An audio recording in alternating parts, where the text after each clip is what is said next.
Good. Let's do some voicemails. Number 1, Dylan from Arizona. Hey, I was calling to see what interesting day or holiday that your kids get out of school or as you were growing up, because around here, we get out for rodeo break. My kids got out Thursday and Friday for rodeo break. So I was just curious how different it was in other parts of the country. That's really interesting. We used to get out first couple days of deer season because everybody. Legit. That's cool. Yeah, because everybody would miss. So, and there are a certain amount of days that they can distribute to do whatever. I'm not sure what they are, but I know there are days they pick. And so we got out the first 2 days of deer season, basically, every year. Not at first, but everybody would miss. So they were like, we'll just put these days here since nobody's coming anyway. That's awesome. You? Normal stuff, teacher in service? Yeah, I didn't have anything like that, no. But I mean, I wish I grew up somewhere where we got off for rodeo day. Got to have a lot of rodeos. I know, but that would mean I was in that world. Yeah. Growing up, I always wanted to be in the rodeo world. You did? Yes. My half-sister, that's how they grew up. They grew up in West Texas.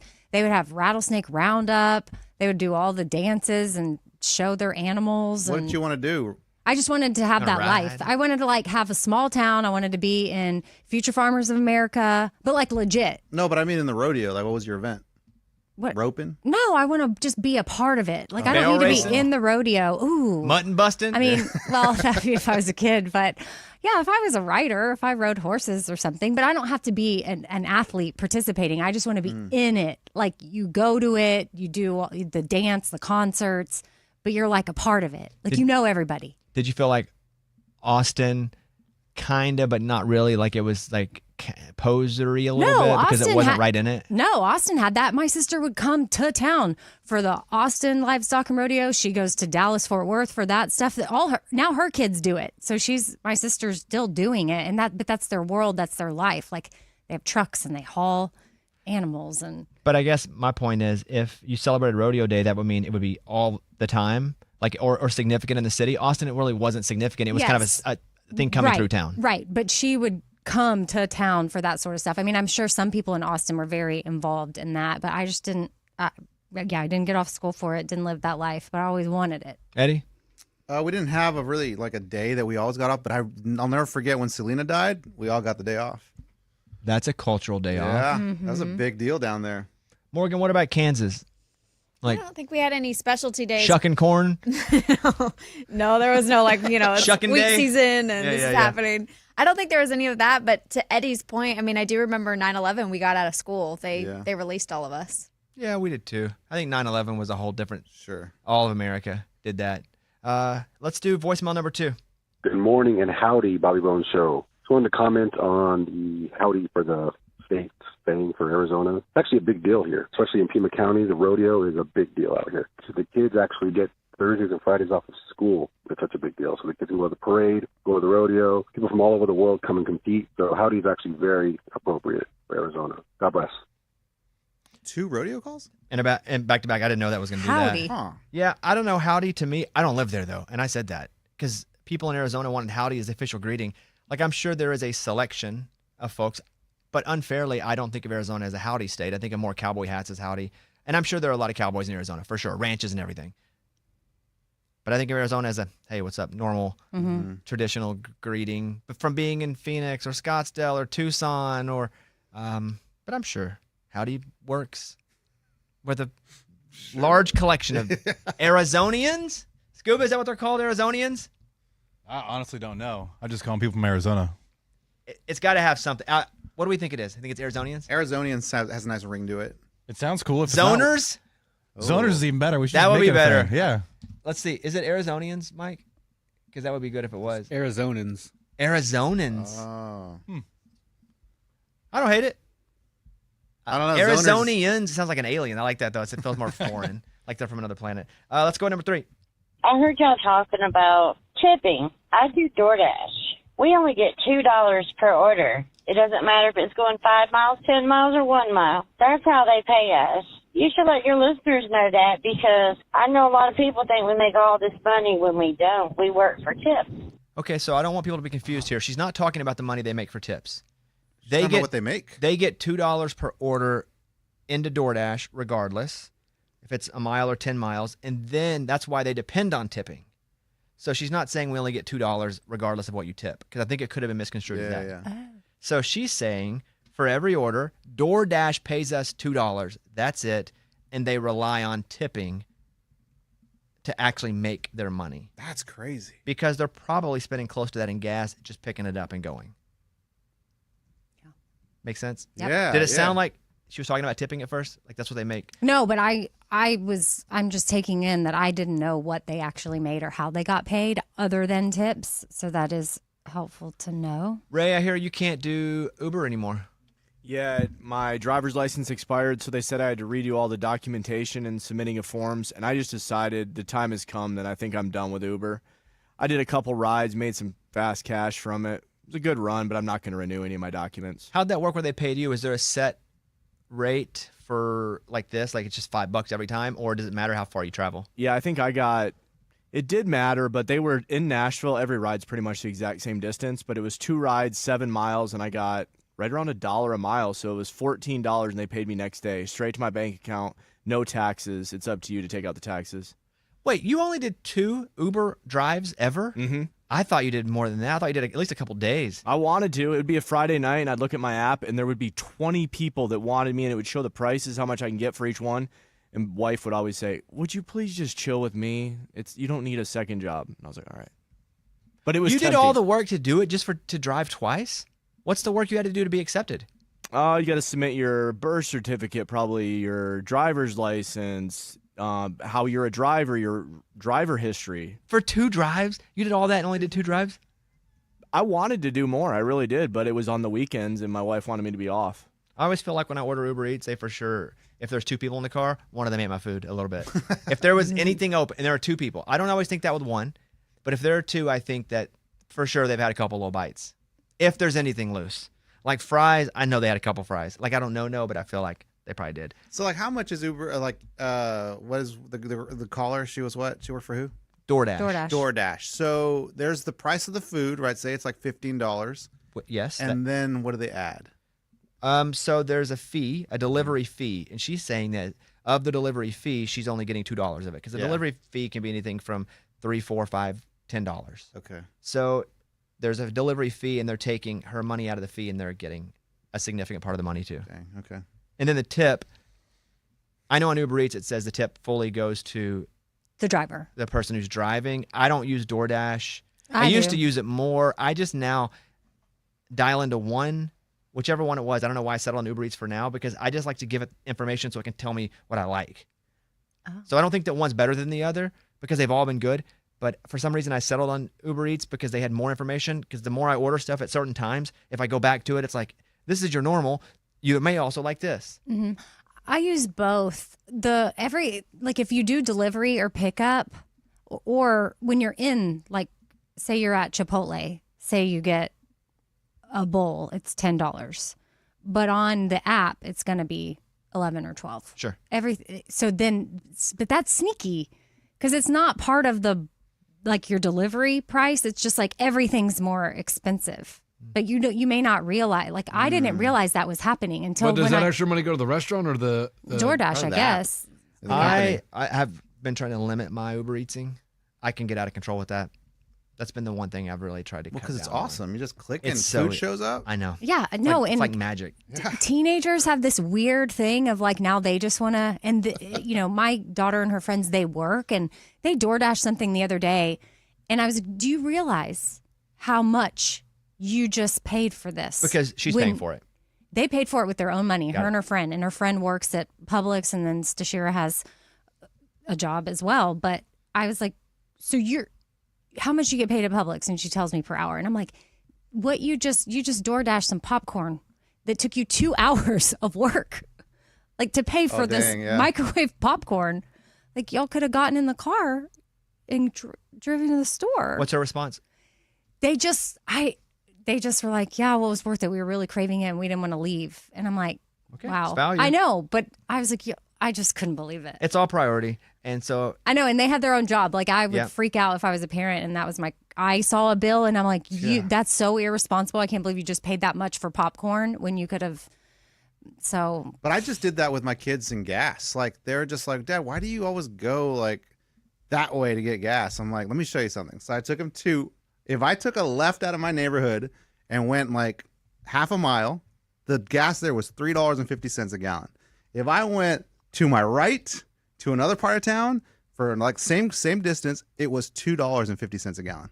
And they're like, what the crap is that? What? That Oh, much dude, difference? it's crazy. The way it's zoned in this town, if it's a nice neighborhood, it's a super expensive gas. If it's a poor neighborhood, it's so cheap. And they're just like, okay. So I made them do the math. I'm like, all right, how much a gallon? We just got 15 gallons of gas. How much is that? How much did we save? It was a great lesson. You know, Daddy can gamble on basketball now because we bought different gas. Right. Let's go. The next one, Ray. Hannah from Indiana. Good morning, Bobby Bones Show. I'm a podcast listener, and I work third shift, so I call and I leave voicemails, and I was curious, like, how does the voicemail process work? Like, who listens to them? Do they get listened to every day? And if they do get listened to, man, you guys have a killer team, because I can only imagine the amount of voicemails that you get, especially from me. So It's a great question because I don't know that I know the full answer to that. So my best guess is we have a program, much like your iPhone. If you get a text and it's a voice memo, it will read out the voice memo to you. Do you have that? Mm-hmm. Okay. I'm assuming that's what we have, Scuba, right? Where you see all the messages and it does its best job to write out what the messages say? Yeah, and it's usually 85% incorrect. So then I have to I have to go through and listen to every single one of them. Really? And then find the ones that are usable of those thousands that we get over a few day period. And I'll have to say this, just if you guys are sending a voicemail, please keep it to like 30 seconds or less. The ones that are 3 to 5 minutes, they just really irk me. I would assume, and I wouldn't, that you don't listen to anything 3 to 5 minutes. I would stop and be like, this is, unless it's something just so compelling or Yeah, something. usually don't unless it's James from Virginia, because he'll leave a long one, and it's usually, I can find nuggets in there to edit it down to like 20, 30 seconds. But anyone else, if it's over a minute and a half, 2 minutes, you're wasting your time. So Scuba will go through, and this is very similar to how Mike goes through the mailbag, because there's so many, I don't even look. Are you judging mailbag off of subjects? Subjects, sometimes I'll just search phrases too. I'll be like, this is an interesting topic. Let's see if anybody said anything. Yeah. And then I'll find something like, oh, here's a good one.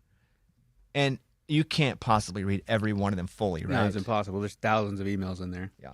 And we don't want to encourage people not to send it in, but No, yeah, please send it in. But if you really want to get on the air, the parameters are say your name, where you're calling from, and then give me a good solid 30 seconds, maybe 45 seconds of what you're trying to get on the air. A question, feedback, whatever. I would say with the mailbag, in the subject line, put something good in there. Get a good hook. Yeah. Penis. Not penis. What were you going to say? Well, I was thinking sometimes you can tell that people get nervous and they may ramble on, but people will type out what they want to say, and they kind of Oh, yeah, they read a script. they write a script for like, them yes, so they can they call in. say like, hey, which, you know, it's good to just go free flow, but if you really want to be concise, because I could probably ramble and Yeah, leave us a voicemail. 877-77 Bobby is the number. We do see them all, but at first it is very much a preview, and then Scuba will go in on the things he thinks is interesting, right? Fair? Oh, yeah, fair. Yeah. Okay. Let's go with the next one, Ray. You know, I listen to this station all the time, but for some reason, whoever's selecting the songs, you're driving me nuts because you're playing the same songs over and over. There are a million of country songs out there. Please change the divisions. Hear you. I can talk you through kind of why it happens. I'm so not involved in the music process. I mean, at all. I can take a song I really like and play it, and I do that occasionally, but I'm not involved in music selection at all. So there are a couple of different things that happen. One, the local stations that we're on, they have the ability, they're supposed to play a couple songs an hour, right, Scuba?